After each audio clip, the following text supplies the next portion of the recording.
Hi, everyone. Good evening. Welcome to the broadcast. This is the Evoke Therapy Program broadcast, and today is Tuesday, March 31st. So, tonight, in the middle of the pandemic, we thought we would bring on my partner and our executive director, Rick Heiser. Rick also serves as the program director for our Evoke Cascades program. So, Rick's here to answer any and all of your questions related to COVID, programming, what we're doing with our students and staff to keep everybody as safe as possible.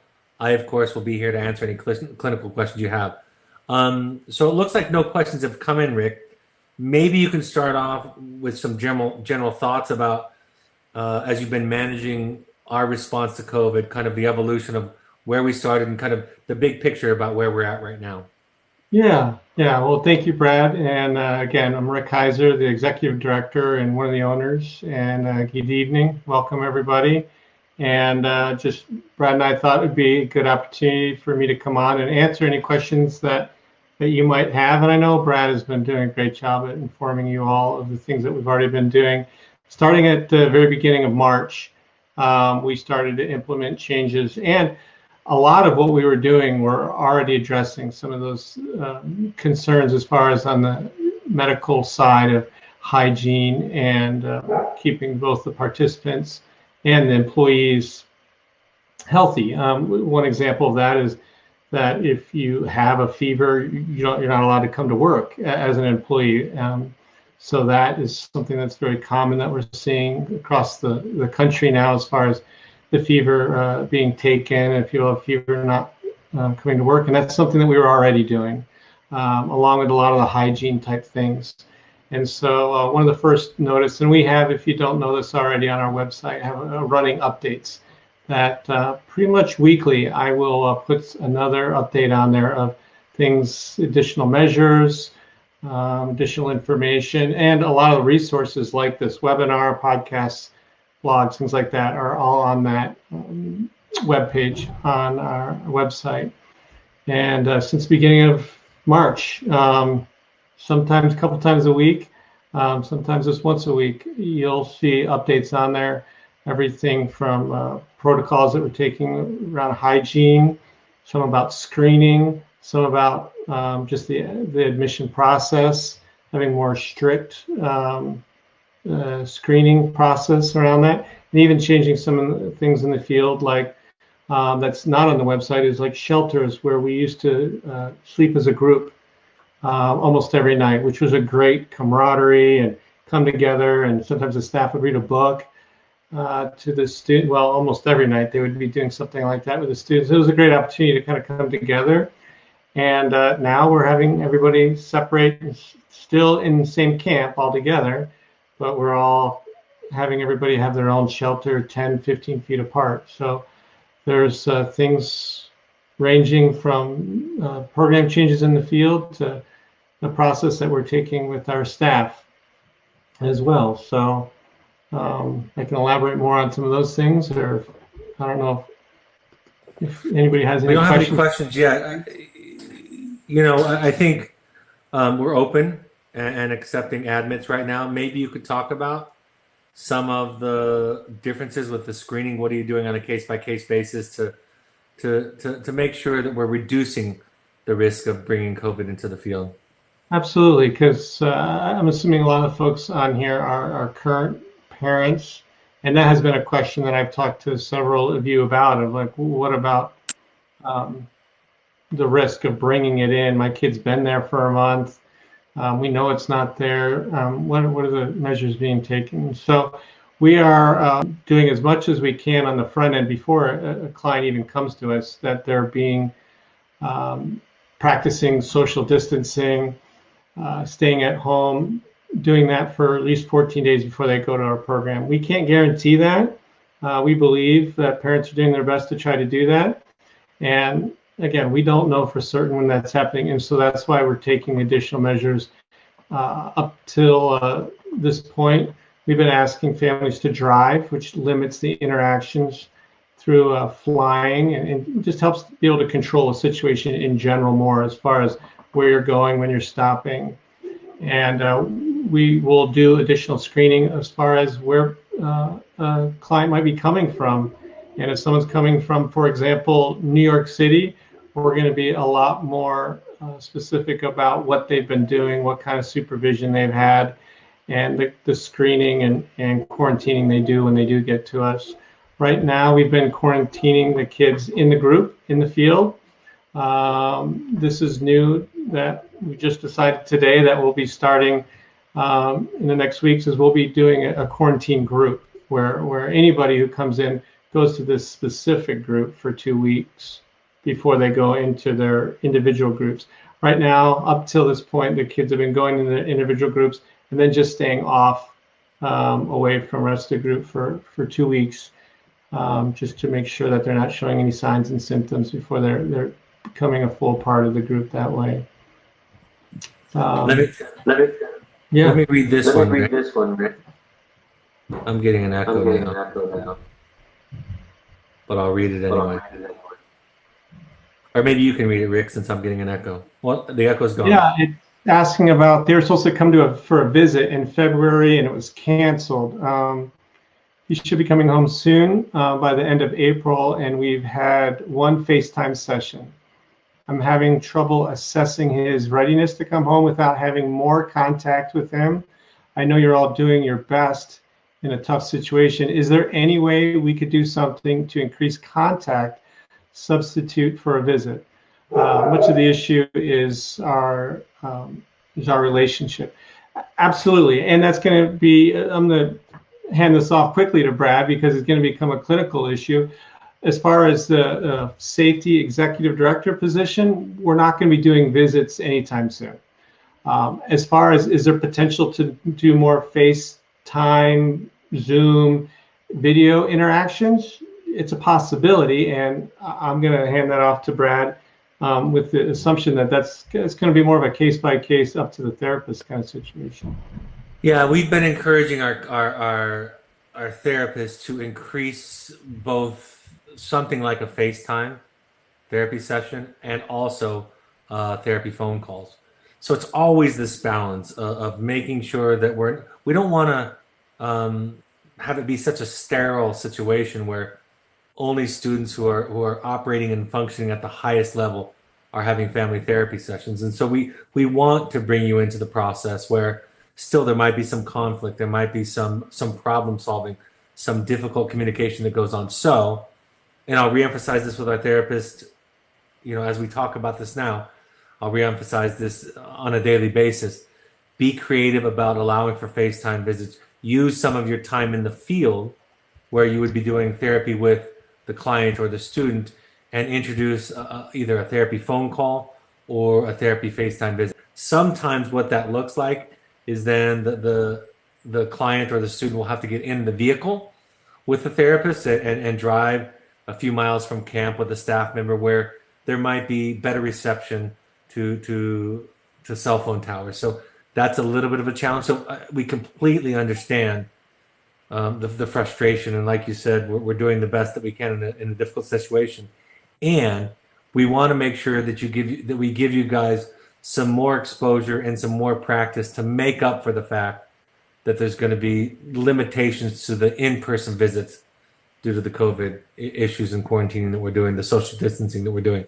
So that's something I'll continue to emphasize with all of them, continue to ask them to be creative and to create more times, and reminding them that don't wait until a student is going to be, again, behaving at an optimal level or a near optimal level, but bringing them in when there's still some rough edges so that parents can have practice at dealing with old behaviors and regressive behaviors. So that's the way that I would answer that.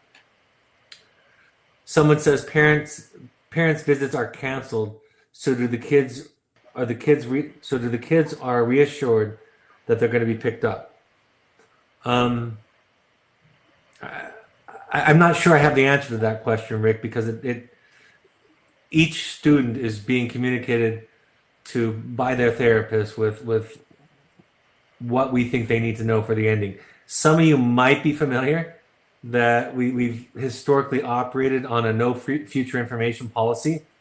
It's a phrase that's become commonplace over the years where you're just talking about the here and now. So students or clients have limited warning about their departure. Typically, what I've said recently on some of these emotionally supportive of COVID-related broadcasts is the fact that I think we're all dealing with no future information.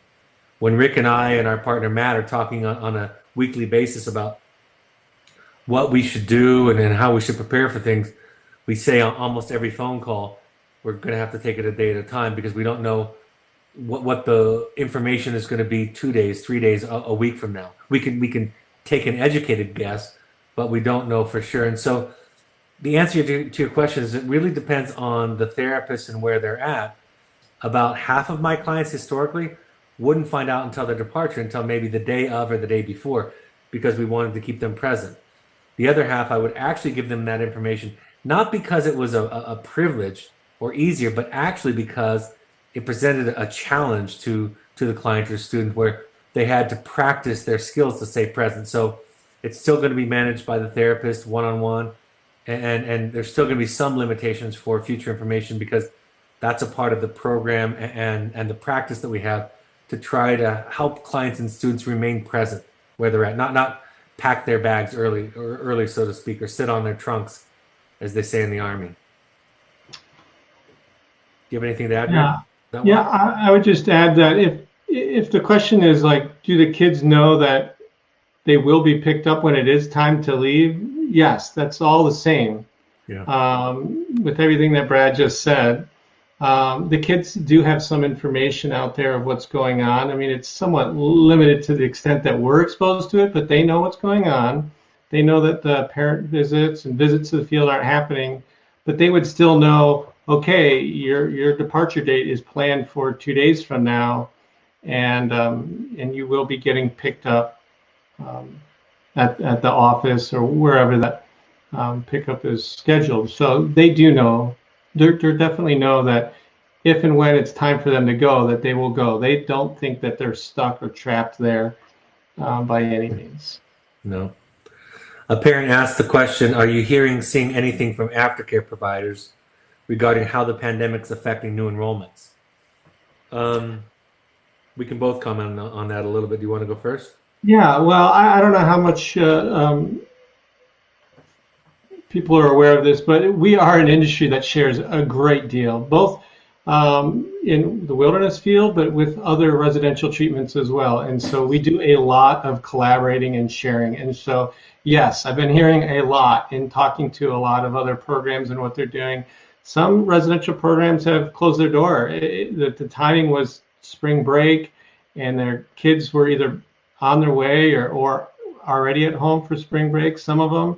And they decided the easiest thing to do is just to put everything on pause and shut the doors temporarily. Some programs are open for business and operating a normal program with additional measures taken. So there's a range of approaches that people have taken. Most residential programs are still open and are taking added precautions, particularly when it comes to where's this kid coming from. When they're coming from wilderness, they're very happy for that because they know that they've been basically quarantined for a long time and what condition that they're in. If they don't know, they're taking their own quarantine measures. So you'd have to check in with the individual programs as far as specifically what they're doing. A lot of the programs that we work with are part of NatSap, a larger trade organization, and they also are providing a lot of resources for those residential programs as far as risk management and measures they should be taking. And I don't really think I have a lot to add to that. So I think there are going to be some limitations in terms of the flow of students to aftercare, but not dramatic, not really, really large differences, just some small differences. Matt, our clinical director at our Entrada program, our partner, was telling us this week that he's talking to educational consultants much earlier in the process about aftercare options and directions because it's taking a little bit of extra planning on their part to kind of prepare for the eventual date. Somebody asked us the question, is COVID-19 affecting the students' duration of the program? Do they have to stay longer as a result? I don't know that data. Rick? I mean, I know it anecdotally that people have said that there's been a little bit of shuffling, but well, there hasn't been any. Yeah, there hasn't been. Sorry, Brad. There hasn't been any significant change of length of stay, shorter or longer. There was initially some couple parents that I've talked to wanted to. Were thinking, should I come and get my son, my daughter now? But it was just a question.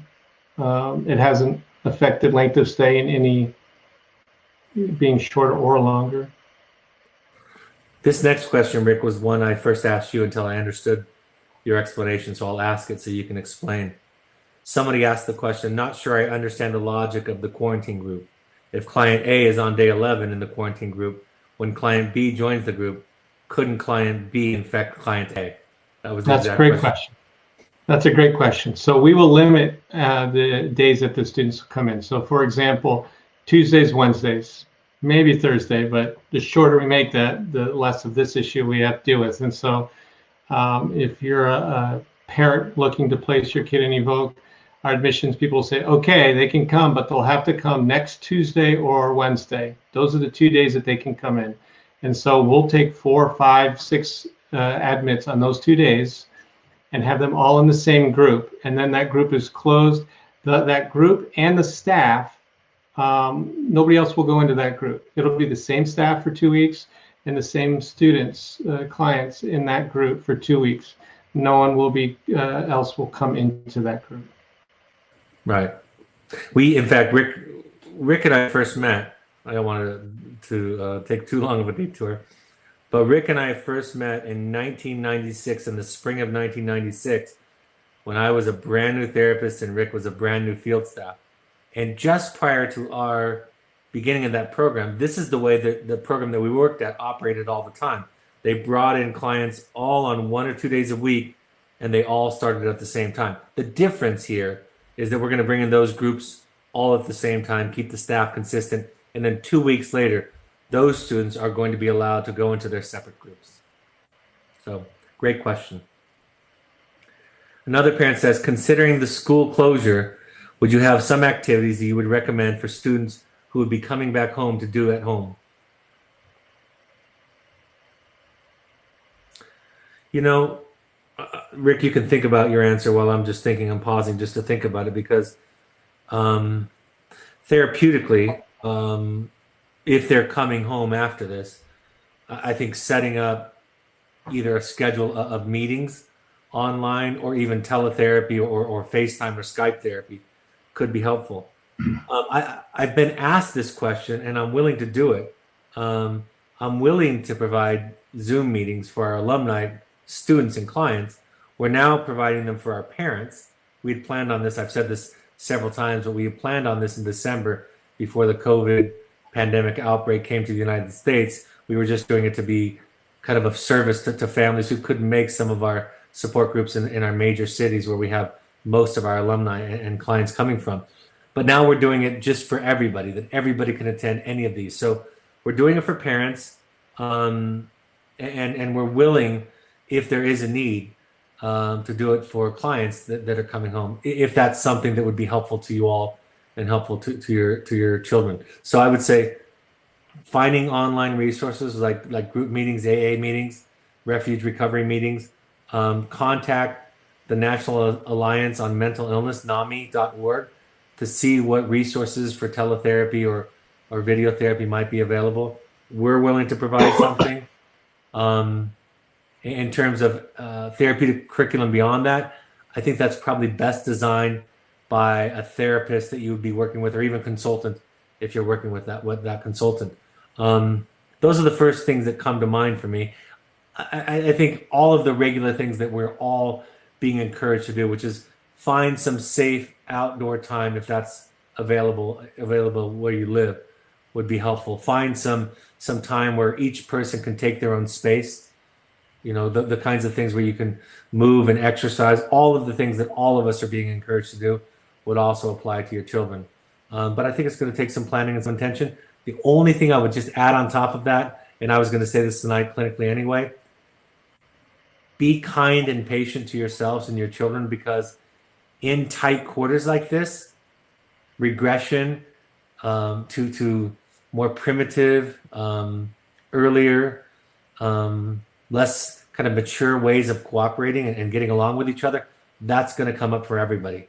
We are seeing that in our culture where couples and parents and children are finding it difficult to live in such close quarters. So be kind to yourself and find ways to take and give distance to each other also. Do you have anything to add to that, Rick? Well, the only thing I was going to add is the last part you said. Well, one, the answer is yes. Definitely come up with those activities and those things that Brad listed. And it's going to be hard. I mean, it's hard as it is. And bringing someone home from treatment in this environment, just feeling the importance of highlighting that it's going to be hard. So just hang in there, stay committed, use the tools, and yeah, have activities to keep everybody busy. I was talking to somebody this week and I was saying, I think as you know, if you've listened to any of these podcasts or broadcasts, I talk constantly about the idea that doing our own work is a part of it. And I would emphasize that right here. Even last night when I had my therapist, Jamie Gill, on the broadcast, there were some questions about the challenges of children being at home right now. And Jamie made the same point that I'm going to make right now, which is make sure that you have resources in our Fortify. And what I said to this person I was talking to this week was, if you don't have a practice of therapy or support groups prior to COVID, it's going to be an added challenge to start that through some kind of teletherapy or video therapy. So, the best time to start therapy was 10 years ago.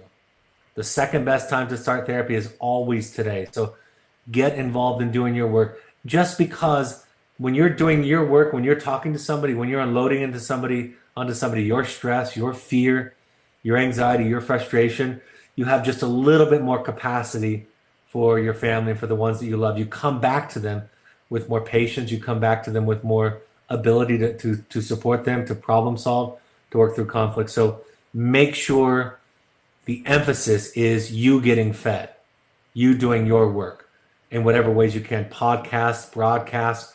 We've released the last 53 or so of our webinars on our YouTube channel, so you can go there, read self-help books, listen to other people's podcasts, all the things that you can do to make sure that you're fed as much as possible, because we're all going to be put to the test. We are all being put to the test on this. Like I've quoted Ram Dass as saying, and it's never been more applicable, if you think you're enlightened, spend a week with your family. And he died just before COVID, the COVID pandemic, but he would have agreed that if you think you're enlightened, really spend your time in quarantine at home with your family. That'll be the real test. So be kind to yourselves. Speaking of the future, would you consider at a later date, when things go back to normal, inviting current parents who missed the opportunity to see the field experience out to the field? I feel like I'd really like a window into my son's experience, even if later on. I love that idea. I mean, I haven't heard that question, but we're always open to anything like that. And so we've always had our parent weekends where you come out to the field program. We've always limited those to current parents, but we could definitely open that up to alumni families. And I would say, Rick, it's always based on need, right? If there's a need and we can staff it and fulfill it, we would work to work on to bring several parents out for a weekend adventure to come out to the field and have some experience with or without their children. So my initial answer, and Rick is in charge of always the logistics, but my initial answer is if there's a need and we could do it, I can't see a reason why we wouldn't. Right. We're very particular about who goes to the field for visits. And this parent who's asking, the answer would be yes. And even if it's coming with your son, would be even better. But if he wasn't able to come, then yes, this would be definitely one of those exceptions we would make, that it's important for you to come to the field and see it and experience it and know what, to be able to have at least a window, a brief view of what they experienced out there. Lindsay, it looks like Lindsay has shared the online link for AA meetings, so you can copy that right there. Another parent asks, We happen to live in a very hard-hit area, New York, New Jersey, and are very concerned about our ability to get our child to aftercare. What steps are in place to manage through this challenge? Well, we could speak to some of the steps that we have in place, and can share a little bit of what I know from other places, but that's somewhat limited. But as far as the steps that we're taking is the same as going in when we're taking a student out of the field. We're avoiding the office a great deal. We'll come there so that they can get their clothes and take a shower there, but whoever's picking them up, we'll at best do it in the parking lot or do it off site. We're taking some of the kids to the airport and dropping them off. The best scenario would be to find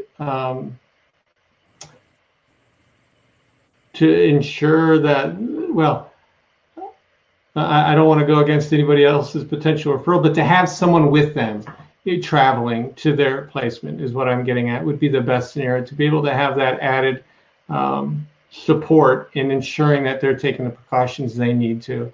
Everybody who is going into the field, picking up, whether it's to work or to pick up a client, is getting their temperature taken, as well as going through a full page of check boxes of that I haven't done this, I have done this, this is where I've been for the last 14 days.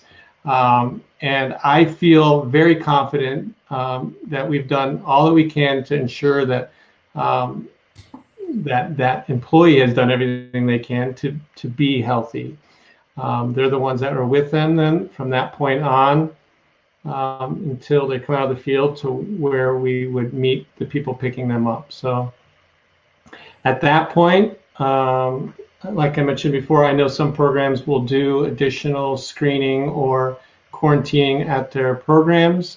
The ones that I've talked to don't do that with the kids that are coming from Evoke, knowing that we have been basically they've been under quarantine, but also just on very extreme supervision throughout their time here, and then typically as well as while they're traveling there.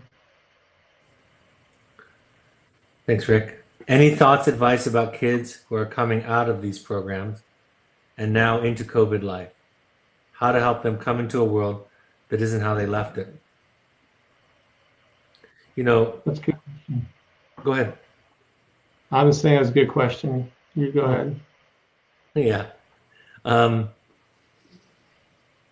You know, it's probably just like most issues around parents and anxiety, which is try and take the child's lead.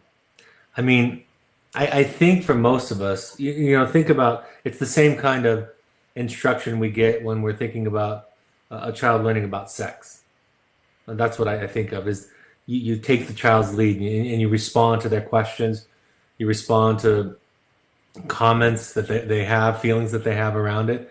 And I think much less than we imagine, we really don't need to prepare something big for them. I'll say this for the kids across the board. They are far less focused and far less anxious than we are about COVID. Maybe some of them that are coming in are bringing that energy, but overall, the therapists are reporting consistently that the energy in the field is much calmer and much less focused on COVID. They have no exposure on a daily basis to any information except for the information that they need to have to keep themselves safe and reduce the risk. So when you think about how you're feeling and think about them and them coming home, just realize that that's where they've been. So I think I would just take their lead. You don't have to fix it. You don't have to prepare a lot. Like I said, there are going to be some really significant challenges if they come home to the family right after wilderness. And I already mentioned, and we talked about some of the things and activities and preparation and getting your own support that you can do.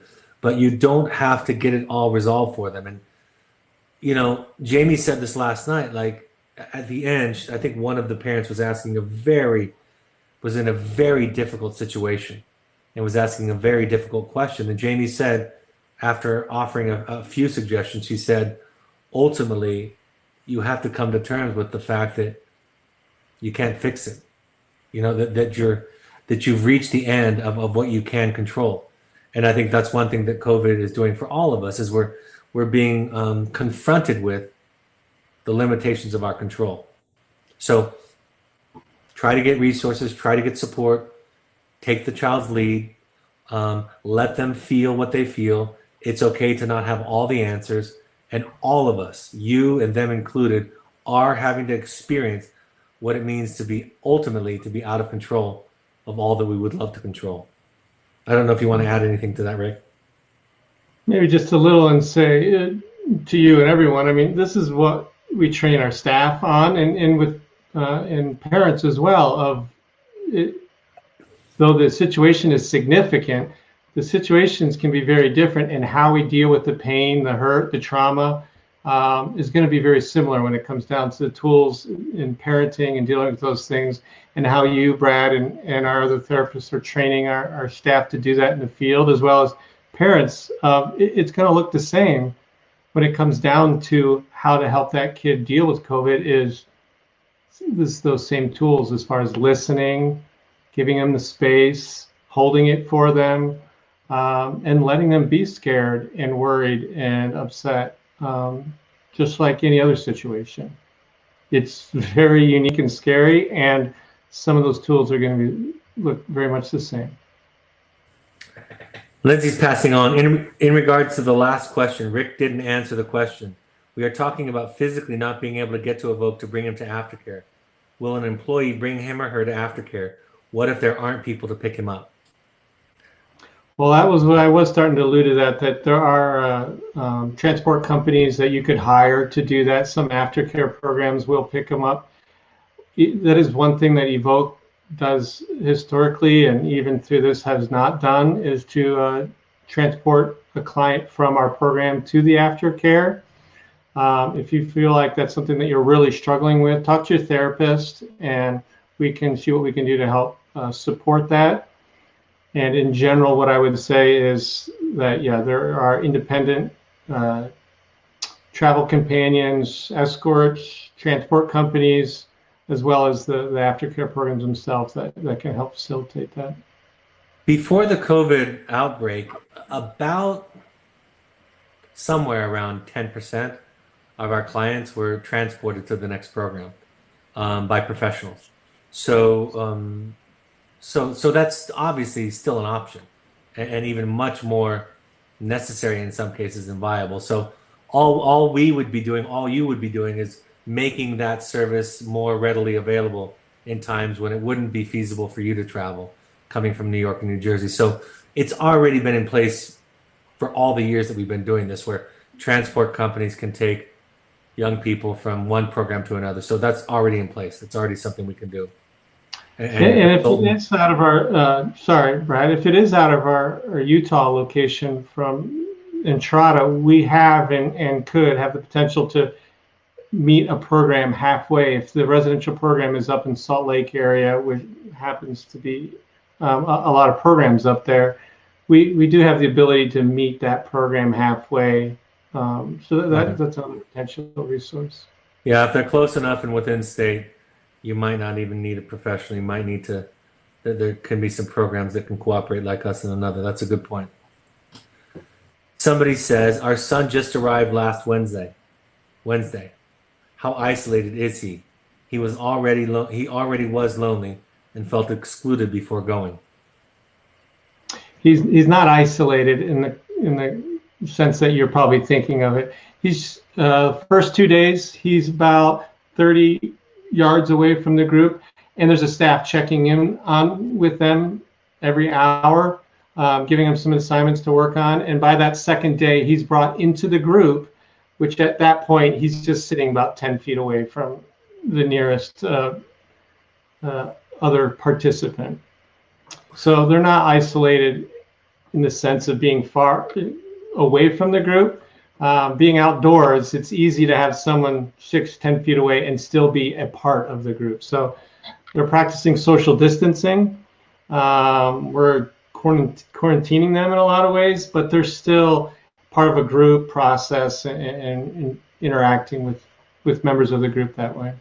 And it's our experience also that in those first couple of days that Rick is describing before they join the whole group, when they're sitting outside of the group, they actually get more attention from the staff one-on-one than they get when they're a part of the group because there's so much focus on them. They also have a mentor who's going to keep that safe physical distance also, who's also checking in with them during their time on that first phase. So they're sharing their story, they're asking their story. So in some ways, they get more one-on-one attention during those first few days anyway. That's part of our model of observation of the newest student in the group. But we're just practicing safe distances when there's interaction. So yeah, it's not, none of this is easy. None of it is effortless. But like Rick says, it's not as dramatic or isolating as you might imagine. And they're getting a lot of attention from either a mentor or a staff member. A parent says, how are the kids in the field reacting to the COVID pandemic? Do they seem more anxious? Are they being given national news information? You can answer the last question, Rick, but I think I already answered the question about, I snuck a peek actually and saw this question, so it kind of snuck out of me. Overall, across the board, much less anxious than most of us. And Rick, you can talk about the direction that the staff have been given to offer them the news nationally, about what's going on in the world. They're not getting national news information. The therapist will give them a general update of how things are going, that there's a pandemic going, that there is a growing number of cases in certain cities, that it is increasing, that here's the efforts people are making, and it's generalized. They don't get the level of detail we do. And that does play into the anxiety piece that Brad said, is that, I mean, there are actually quite a few kids out there that continue just to joke about it because they're not so caught up in the amount of news that we see, where they're that, well, if we get it, does that mean we get to go home? Mm-hmm. Is one of the questions. So some kids are concerned about it. Some kids want to learn more about it. And then some kids are like, okay, and just not that interested in it, that they know what's going on. And it's just one more thing that maybe they're getting left out of. But we're not seeing a lot of, it's very minimal amount of anxiety coming from the kids. The lack of news, just, I mean, I've talked about this all week, this week and last week. I'm watching about 5% of the amount of news that I used to watch before the pandemic. And it took me a while to kind of catch on to that. But it was too stressful. I mean, I want to keep updated a few times a day, making sure that any breaking information I'm getting. But exposure to the news, I've talked to a lot of people who have consciously, intentionally decided to limit their news intake and to limit their social media intake, because social media is not just information, but there's a lot of misinformation. And I've talked about this, there's a lot of trauma on social media, right? There's a lot of trauma responses about people talking about their fear and anxiety, and it's not very well contained. I talk about this therapeutic container, right? It's just being put out there. And we know that fear is contagious, right? We know that anxiety is contagious, that you can feel somebody's anxiety and feed off of it. So when I think about my own and the people that I'm talking to, when I think about their limited and their intentional consumption of news and social media, just think if you were in a situation unplugged and you had virtually no contact, no access to that information, except for the information that was on a need-to-know basis. And again, I would encourage you to keep that idea mindful in your letters. Talk to your therapist at Evoke to make sure that you're not, right? The child can't hold your anxiety. And so your anxiety in your letters about this pandemic is spilling out onto the pages in your letters and to the child. It's still going to be limited compared to what's going on at home, what we're doing to each other at home. But it's not necessary for them to have all that information. Just the stuff that they need to know, what's inside of their control for their safety and for reducing risk. Another parent says, your field staff live off campus. How do you make sure they are not exposed and bringing it to the field? As you know, people can be carrier with no symptoms, So by the time they develop a fever, it is too late. Great question, and it's the biggest concern that we have as a program, as well as other programs, as well as the hospital level as well, is being able to keep the staff healthy. And that is you're right. Our staff work on a week on, week off basis.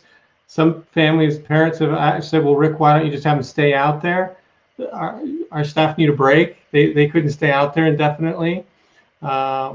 Some staff will stay a little longer than a week. The staff that are in that quarantine group are out there for 2 weeks, but the staff need to come out. And that is one of the bigger areas of, as far as risk management goes, that I spend my time about how to minimize that as much as we can. I can't guarantee that our staff might not get exposed and bring it to the field. Just cannot guarantee that. What I can guarantee is I'm doing everything that in my power to mitigate that risk.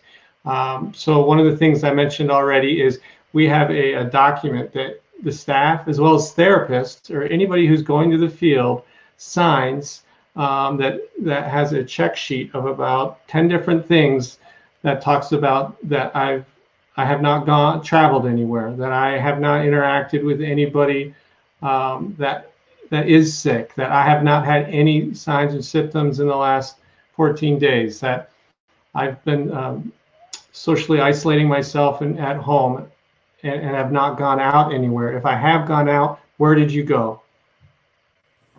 Grocery store, what day, how long, and the details of where they went. And they go through and tell us everything, everywhere, and how and why, and as well as us taking their temperature.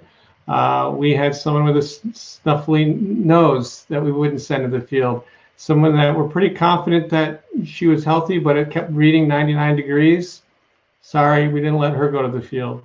We're just being as strict as we can with asking what our employees are doing on their off time as far as restricting themselves, and then also doing everything we can before they go out to the field of making sure that have taken all the precautionary measures they have had. Rick, I don't know if you saw this or not, but I saw one of the programs, residential treatment programs in the field, was actually asking for staff members to have longer shifts. Again, there's no guarantee. All we can do is all we can do to minimize risk, right? That's really what we're talking about, is minimizing the risk as much as possible. And there's no 100% guarantee unless nobody goes anywhere and does anything. But with the shift that we already have in place, where staff go out for 8 days, that's a pretty limited amount of exposure for that time. So you're not even going through the way you would at schools, programs, schools, hospitals, of course, where people are going in on 12-hour shifts or even 2-day shifts. You're talking about 8-day shifts. And so while we can't guarantee, while we can't put 100% protection measures in place and still run a program for youth that are at risk, what we can do is do our best to minimize the risk. And I think that's what we're doing. And you're spending a lot of your time doing. A parent asked this question: are the kids hearing some of the amazing things people are doing to come together to help each other? Healthcare workers, neighbors, to balance the other COVID news. I hope that's included. I can't speak to every group. I know it's being talked about in some groups. I do some of the supervision with our therapists, and they're talking about some of that, sharing about some of the examples of even the way that our climate is responding, the way that the pollution is down, and things like that. Some of those stories of hope have been shared with the various therapists that I'm talking to.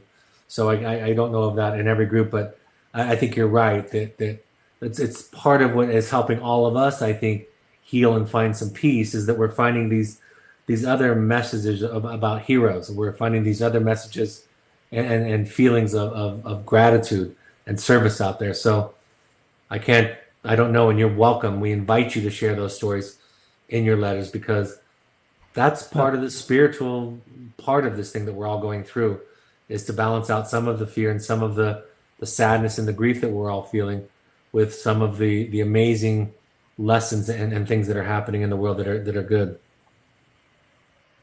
Yeah, I was just going to say, Brad, yes, but I'm sure there's room for more, and please share that. That'd be a great thing for you to share in your letters, for them to be able to share with the whole group. Can't have too much of that. How do you manage another parent asks, how do you manage the logistics of the parents who will show up to pick up their children? Do they wait outside and the child will come out to meet them? Yeah, our first preference is to meet either at the airport or a coffee shop or somewhere off-site. And I'll tell you why, is because if we meet in the parking lot, inevitably someone's going to need to go to the bathroom. And my preference is to have nobody come into our office. I believe that you're taking the measures that you're trying to, that you are as a parent or whoever it is. And that's just us doing our due diligence as much as we can to limit. I mean, it's a bit of a ghost town in the office because we have so many people able to work off site to do things that it is just essential personnel that are in the office. And so at best, yes, it's meeting in the parking lot of the office. The preference will be when you're talking to your therapist to set that up about how can we meet at this coffee shop or this corner or at your hotel, that we'll drop them off there at the lobby is the preferred location of where they would be dropped off. Any other questions or comments, Lindsay, that have come in?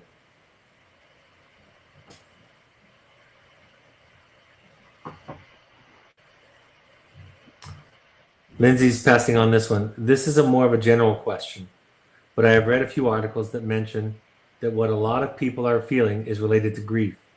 Can you talk a little bit more about that and how it relates to anxiety? Yeah, I've read that too. I've read a lot about that we're all experiencing a collective grief. I have a few comments on that. Probably the greatest challenge in this collective grief, and they talk about this when they teach you about doing grief therapy and grief work in school, that when a family, for example, has a loss, that one of the reasons why you have an outside counselor, grief therapist come in is because your partner, your children, everybody's dealing with their own grief and everybody deals with it differently. So it's hard for me to be there for you, right? If we live in the same house and are sharing the same grief, it's hard for us to be there for each other because number one, I'm carrying the heavy weight myself. Number two, we might be grieving differently and then some conflict can get in there, right? About how you're doing it is different than how I'm doing it and vice versa. And it starts to be this kind of power struggle around who's doing it right or not. So that's one thing. And because we're all sharing this grief in some way, this loss of freedom, for some people loss of work, for some people loss of purpose, definitely a loss of feeling fundamentally safe in some activities and in the world in ways that we were feeling 2 or 3 weeks ago. Because we're all feeling this, we have to find ways to get support outside of our families, with professionals, with people who can hold us. I said this is our 8th, I think, broadcast that we've done in this series. I think that's right. And part of the idea was just opening up a place where you could come. And you'll notice if you've been on any of these that sometimes I just say, thanks for showing up. You're not alone. And we're in this together. Because part of what maybe the most fundamental healing aspect in the treatment of grief is that you don't have to do it alone. That somebody else can connect to you in your grief. And so we have to be really creative about this. I've been told by Rick, I've been told by some other people, because I'm holding a lot of space for a lot of people. And I've been reminded that I need to make sure that I'm finding places, excuse me, that I'm finding places and people to carry some of the weight that I'm carrying. Even just having my therapist on Tuesday night, or last night, it wasn't my therapy session, but I felt a great deal of support, of just energy that came from that experience. I loved sharing her with you, and I love what she had to say. But that was something for me. And so the last thing that I'm going to give up these days, for sure, the last thing that I'm going to give up is my therapy. And I'm going to have to make sure that even with my family, that sometimes I'm going to have to take space. Sometimes I'm going to have to take a time out. Sometimes I'm going to try to be there for them, but sometimes I'm also going to just have to be there for myself. So those are some thoughts I have around grief, but the loss is real. One thing we know about grief is that it triggers old traumas, old losses. So that's happening for a lot of us. And then the last thing I'll say, if you look at Kubler-Ross's stages of grief, which has been updated, and there's definitely, it doesn't go in an orderly fashion as they originally suggested, there's a lot of feelings in there that are common, which is denial, which some of us have gone through. And there are moments of the day when I myself am in this surreal kind of place where I'm in denial, to bargaining, to anger, to sadness, and to acceptance. And what we know about grief is that we don't go through it, like I said, in a linear step-by-step fashion.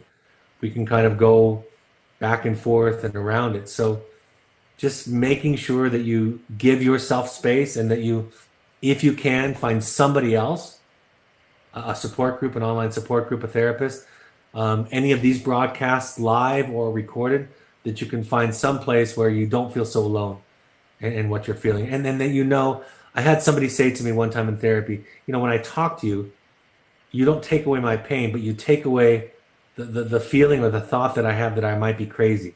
And just that thought that I'm not crazy adds to my peace and well-being. I still have the grief, I still have the pain and the loss, but it's not exacerbated by the feeling that something is wrong with me the way that I'm dealing with it. So those are my thoughts about the grief aspect. I don't know if you wanted to add anything, Rick. No, I wouldn't add into that. That's great. Thank you. Any other questions or comments? Is there a plan if a staff member client does test positive? Yes. Well, there's multiple plans.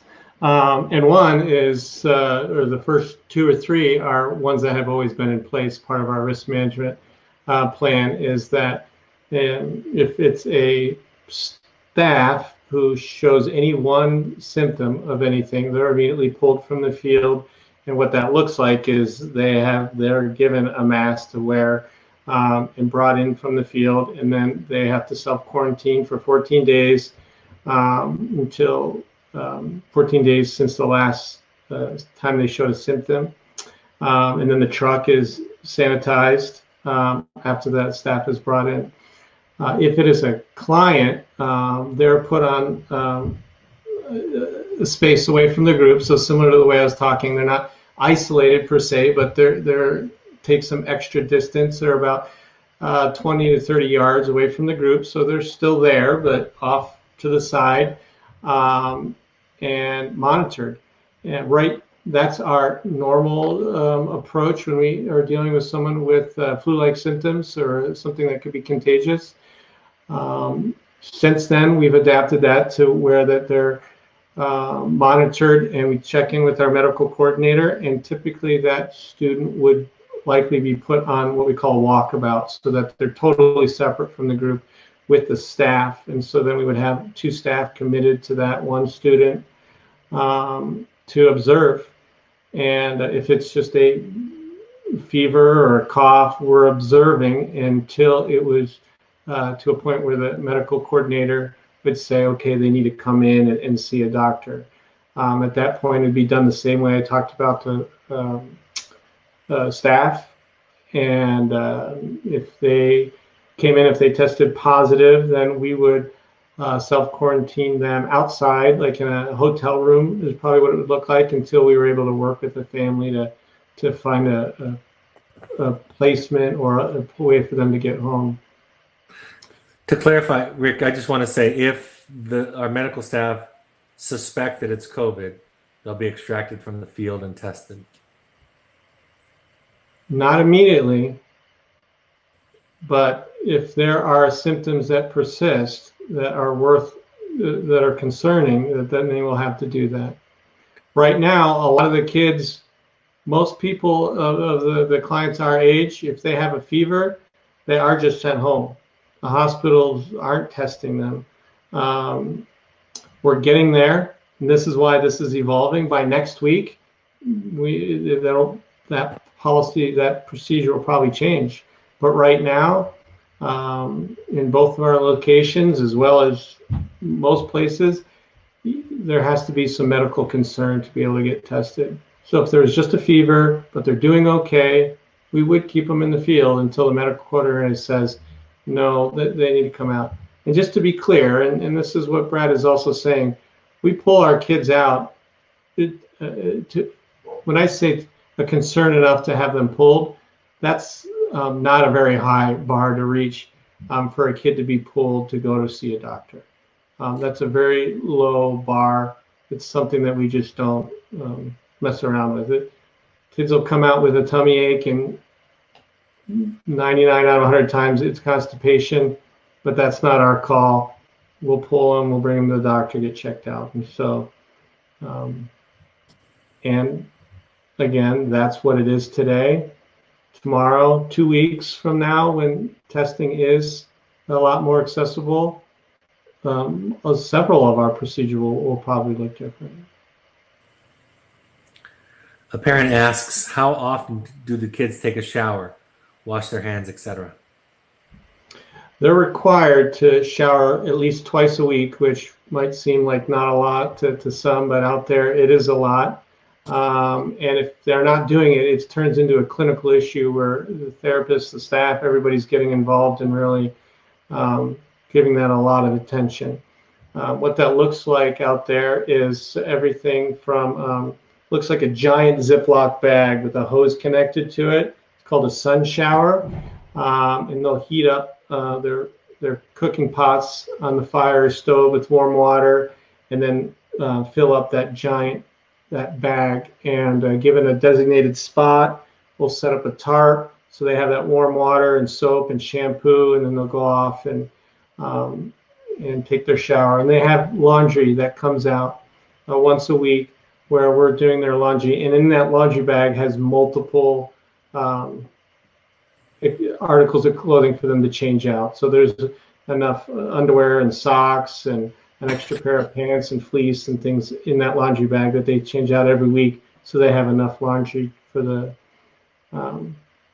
week to exchange while they're washing. They're washing their hands before COVID. They're doing it before any meal or after going to the bathroom.